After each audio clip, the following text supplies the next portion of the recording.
Good morning, Gemini.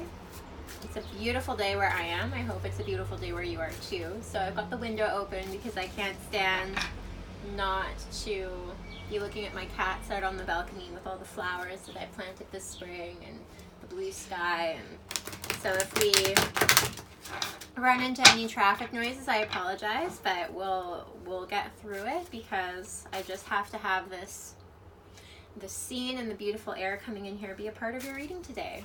So let's jump right in and see what we've got for the overriding energy. Ooh! Oh, yeah! Wow, okay. So we're working with the Pagan Underworld deck today. We've got the Ace of Cups, the Two of Pentacles, and this deck has 5 lunar phase cards in it. So we've got a moon here. The way I'm choosing to read this is that we've got this last little sliver of the unknown here and a lot of illumination and light coming in, so we'll see how that fits in with these other cards. The High Priestess and the Two of Wands. So already, before I kind of weave all this together, I'm feeling like something really beautiful and transcendent is coming in here. I feel like what this it's especially with the High Priestess here and the Ace of Cups, I don't feel like this is about what's going on outside of or around you. This feels like something shifting in a really profound way inside, especially with the High Priestess. But with this Ace of Cups, the Two of Pentacles, I'm really feeling like you're moving into a profound new space of balance and of self-love. Of saying, you know, I feel like there's been some imbalance in the past here. Yeah, the Ace of Wands. So your ability to manifest your soul's work has really been blocked by your inability to live in a balanced way with how you see yourself, what you need for yourself, and what other people need from you, and how other people are seeing you. Yeah, when I clarify the Ace of Wands, we get this Two of Swords inverted. So someone or something, and I don't feel like it's them doing it, Gemini. I feel like it's you. You're really, you've got your, I'm hearing eyes on the prize. Your eyes are on the prize to the extent where all of these compromises are presenting themselves, especially in your relationship with yourself as opposed to your relationship with other people. And it's really been polluting your ability to pursue this wand here, this inversion, because you're coming out of balance. And I feel like this is something that undoubtedly you've been aware of for quite some time. Yeah, we've got the Empress inverted laid on top of these cards, right? Like how are all these elements communicating and collaborating? What are they presenting to you? They're denying you the support that you require to get this wand turned upside down. So you've experienced some deep, and I love that the relationship between the Ace of Wands and the Ace of Cups is so important to me. When we have to remember and recenter all the time that our inspirations, our pursuits, those ego related, you know, this is who I am in the world. This is what I'm bringing out. This is the manifestation of what my soul's calling is in the world. We really need the Ace of Cups in our back pocket on that one. We have to understand that whatever that wand is first and foremost a manifestation of our love and regard for ourselves. There's no point in sharing anything if it isn't something that you yourself find so plentiful and so rejuvenating and like such a resource in your life that you want to develop. That's why you want to share it with other people, right? We're here to share what brings us joy and, you know, spread it around. So, you know, what this is saying is that the denial that you've been living in with this eyes on the prize, you've been losing track of that relationship. You've been saying, well, I just got to get this wand out. I just got to get this started. And then maybe I'll care about myself again. And then I can think about what I need through this process. But what's been happening is, surprise, surprise, that's not going to work for you. So with this lunar card here, I see you really coming to terms with this. And realizing that, like, I feel like maybe you were blaming other things in the past. Yeah, we've got the Seven of Swords. You've been looking over your shoulder. What could I have done differently there?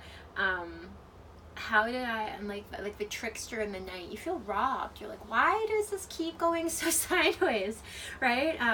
There must be a reason. There must be something else I can do. Yeah, the Seven of Wands and Seven of Cups, all of these anxieties and thoughts, like, maybe if I did this, maybe if I did that, if this hadn't happened, if that, you know, there's so much second guessing here, when in reality, like, it's quite clear that the problem is you. The problem is what you're prepared to hold space for yourself in this process, and also keep directing this work back to you. This is about you. This is about your soul work. Are there other people involved here? The Ten of Pentacles. Like, you're looking for that truly supportive home and community. This society. You're looking for a society in which you can be regarded as this Empress upright again, right? And then the High Priestess. Like, this is how you're seeing yourself. You see yourself in an incredible leadership position here. Well, that's how you see yourself. How are they seeing you? They're seeing you as stuck, the Death inverted. There's some sort of transition. Maybe this goes back to the original, the Ace of Wands moment, the Ace of Cups moment, where you've had a big change and other people aren't seeing that. They're seeing maybe an older version of you, a version of you, the Eight of Pentacles. You're just a hard worker. You're their apprentice. You're not the leader. You're their apprentice. You're there to serve a purpose for them in all of your hard work. But we've got the Hanged Man inverted. They're not accepting who you are and what you're bringing into this process, but neither are you. I feel like I get the word an impasse. You're at an impasse, which is when there's no way forward because there's some immovable circumstance. And I feel like you've been saying, oh, the impasse is because I'm not doing something right, or I need to manifest an opportunity. But the impasse that's actually happening is the way that you're perceiving yourself versus the way that the people that you are surrounding yourself with in pursuing this endeavor have of you. I'm getting, you know how they say, like, too many cooks in the kitchen spoil the sauce or whatever. I'm getting that too many people have got the Knight of Pentacles inverted. Someone thinks that your dream is their dream, but it is not. They might have, do they have a role to play? What is the role they have to play? They are supposed to be supporting you with strength. They are supposed to be your rock, and instead, they're trying to make it all about their soul's journey. Someone is trying to co-opt your Ace of Cups, your Ace of Wands, and make it theirs. Because the Moon is all about, in terms of an endeavor, right? It's like, because ideally the pursuits and the dreams that we're given are there to heal us. They're here to make sense of everything that's come before, whether it's in our own lives or in our family history or in the traditions that we're practicing in. And someone is trying to co-opt that. And so we've got all this on one side, and on the other side, kind of lonely, hanging out by itself, we have the Two of Wands. So all the possibilities that you could be seeing right now are really lonely and isolated by this this disagreement that's manifesting around yourself, but is really, it's all coming from this Ace of Cups that you're sort of leaving out. You're like, well, I've got this wand, I've got this balance, I've got these resources. Like, you've got your, what do you got? You're focusing on how hard you can work. This Four of Swords inverted, which is kind of related to how they're perceiving you as this apprentice with this Eight of Pentacles. You're looking at yourself as a resource instead of as a soul. And that's ultimately what's gonna keep you stuck in this Eight of Swords over here. You're just gonna, we've got, you know, the Two of Wands is as you looking forward and seeing all the opportunity that can come out of this, and then we've got the Eight of Wands inverted, that like your feet are free to walk, but you're blindfolded and bound, and you're not moving out of this.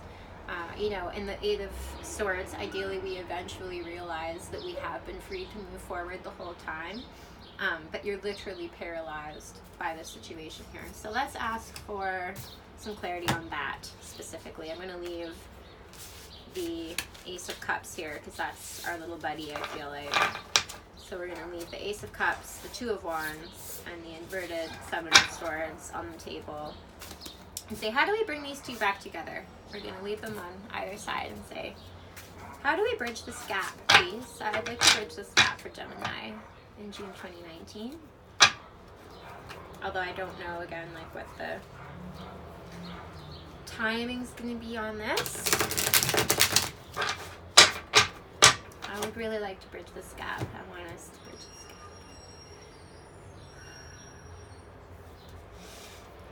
I'm getting come out wherever you are. Come out wherever you are, Gemini.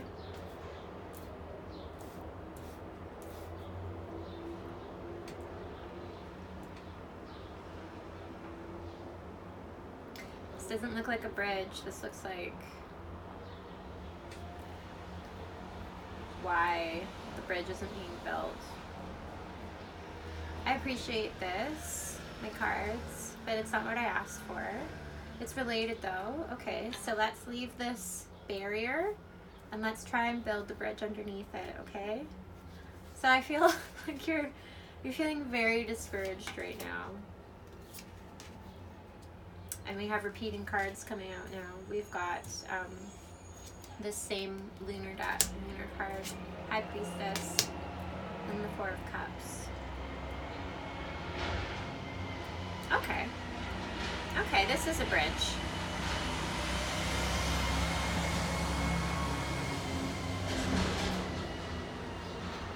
So we've got the barrier here, Gemini, of the Eight of Cups inverted, the Moon, and the Seeker, which is a specific card to my deck. It's an extra major arcana card, and it's related to the Fool, because we also have the same infinity symbol here that we have for the Fool.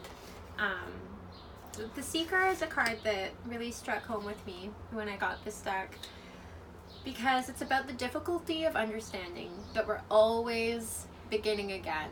Just when we, you know, like something that I relate to is something that a phrase that you can Google called dominant goal depression. You see your eye, like, and again, Gemini, eyes on the prize. You see your prize, and you're like, I just got to get over there, and then I'll be done. There's this sense of wanting to be done. We want a static image of our lives. We want a completed, you know, diorama, like a little box, a little shadow box we can build. We're like, well, here I am, here's this, and here's that, and now we're done. It's like a family portrait of our life. But that's not the way it works, and it's not too bad. On the one hand, it's very frustrating to feel like, you know, the whole, as soon as you have one answer, it's just 10 more questions. But so the secret to me is about learning to live in balance between these two states, right? Because we have, you know, we've got our head in the clouds and our feet on the ground. We've got, you know, the humility of asking for answers, and then the sort of overwhelming reality of receiving them, that we're always going to be bombarded in a way. We're fed, right? Fed, bombarded, in possession of, and losing.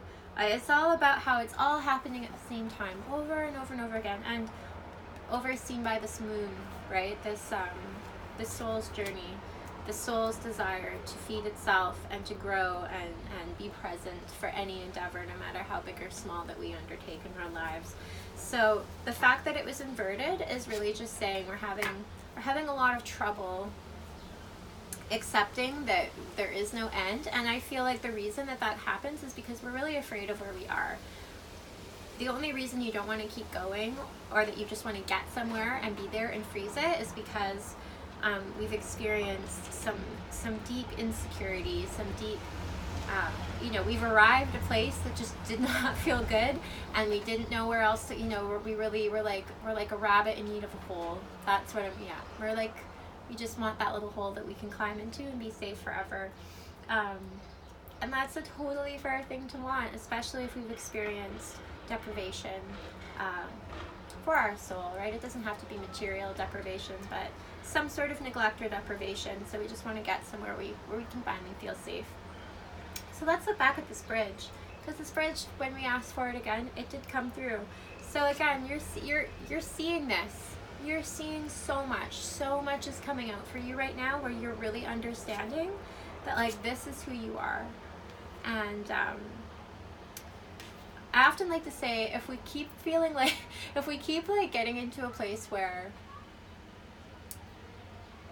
we're trying to justify our feelings, we're trying to be like, well, I'm unhappy with the situation, so what did they do wrong, and what did I do wrong, and what could have been different, and we're just trying to build a logical framework to accept our feelings. And I feel like sometimes if we just if we're like, well, this makes me feel like shit, well, then it's not the right thing.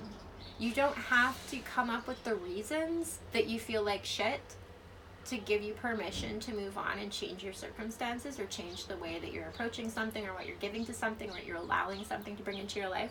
To just go like, this doesn't make me feel good anymore, so I'm not doing this anymore. And I feel like that's kind of where you're coming to. And we have the Four of Cups, and I feel like this is you just like putting aside some sort of obligation, or a King of Wands, King authority figure. Someone has really been buying into this bullshit of yours and perpetuating it, and what you're letting go of is either them, that relationship, or that role, right? It doesn't, you don't have to kick anyone out, but sometimes you can demote them. You can say, hey, I get that you thought you were a general in this situation, but you're not. I am. So usually I am. But this person or this institution or this idea that's been implanted in you that's an authority, you're letting go of it. That's your bridge. Your bridge is really just trusting yourself finally, and not, yeah, no, you know your bridge is, you know how to you do know how to move on. You do know how to come back over here and see all the possibilities and know that your feet are unbound and you can walk forward, and that you don't have to keep getting stuck in this. So also in this barrier, way back when I mentioned we have the Eight of Cups inverted, and it's quite clear to me that this is what you're letting go of. If you don't let go of this, you're going to get stuck on your bridge instead of clear through onto the other side. Alright, so let's wrap this up. I don't even know, I feel like that was sort of us asking for advice. Usually I like to end a reading with asking for advice, but I don't know what we're asking for here, because we've got a lot of advice, a lot of clarity. But I do like to leave things on an end note. So what's our end note for Gemini? Gemini.